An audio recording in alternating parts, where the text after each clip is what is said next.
Adenium গাছ সচরাচর আমাদের এখানে প্রচলিত ছিল না। এখন অ্যাডেনিয়াম গাছের ফুলটা সবাই পছন্দ করছে আর অ্যাডেনিয়াম গাছ সবাই লাগাচ্ছে। দেখো বন্ধুরা, আমি আজকে তোমাদেরকে অ্যাডেনিয়াম গাছ কিভাবে লাগাই সেটাই দেখাচ্ছি। দেখো আমার এই ছোট অ্যাডেনিয়াম গাছটা থেকেই তোমাদেরকে দেখাচ্ছি।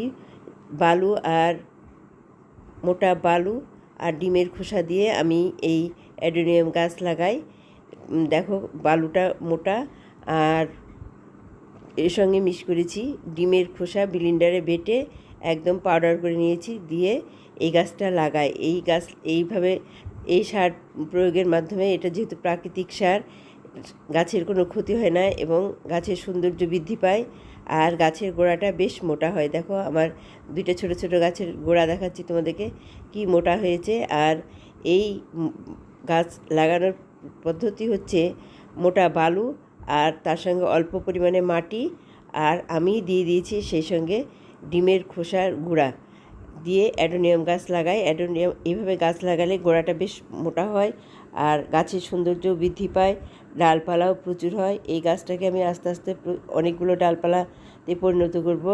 আমি সাধারণত দেখো পেঁয়াজের খোসা আর কলার খোসাকে পানির মধ্যে ভিজিয়ে রাখি আর এটাই আমি সার হিসেবে প্রয়োগ করি। দেখো ভিজিয়ে রাখার পরে পানিটার কালারটা অন্যরকম হয়ে আসছে। এটা সাধারণত পটাশিয়ামের কাজ করে। পটাশ দিয়েই মনে করো যে গাছের যত্ন আমি বেশি করি।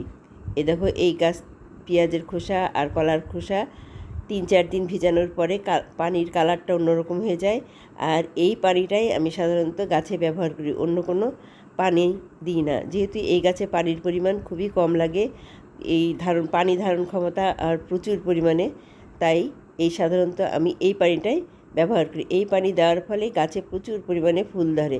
এই দেখো আমার গাছের ফুল দেখাতে তোমাদেরকে নিয়ে আসলাম। একটা গাছে কি পরিমাণ ফুল ধরেছে দেখো, আর গাছের গোড়াটাও কি সুন্দর মোটা আর চারিধারে ফুলে ফুলে ভর্তি হয়ে গেছে গাছটা। গাছের সৌন্দর্য কি সুন্দর, গাছের ফুল দেখে সবাই আকৃষ্ট হবা। আর আমার এই ভিডিও যদি তোমাদের ভালো লাগে আমার চ্যানেলকে সাবস্ক্রাইব করো, লাইক দিও, আরও সুন্দর সুন্দর ভিডিও দেখাতে উৎসাহিত করো। দেখো বন্ধুরা, তোমাদেরকে আমি অ্যাডেনিয়াম গাছের গোড়াটা দেখাচ্ছি। দেখো আমার গাছের গোড়াটা কি সুন্দর হয়ে আছে, মোটা আর দেখতেও কি সুন্দর। দেখো আমি এই গাছে কি সার দিয়ে রেখেছি তোমাদেরকে দেখাচ্ছি। দেখো ডিমের খোসা আর ডোমার বালু মানে মোটা বালুটা, এই বালু দিয়েই আমি গাছ লাগাই, তার সঙ্গে অল্প পরিমাণে মাটি দিই। দেখো চারিধারে এই পানি, দেখো পানি বলতেই নাই, এই গাছে পানির পরিমাণ খুবই কম থাকে, পানি কম দিলে গাছটা ভালো হয়। এর পানির ধারণ ক্ষমতা, গাছের পানি ধারণ ক্ষমতা অনেক বেশি। দেখো কি সুন্দর ফুল ফুটেছে, দেখতেই মজা লাগছে। বন্ধুরা, তোমরা এইভাবে গাছ লাগাও, দেখবা গাছের প্রচুর ফুল ধরবে আর সেই সাথে গাছের সৌন্দর্যও বৃদ্ধি পাবে।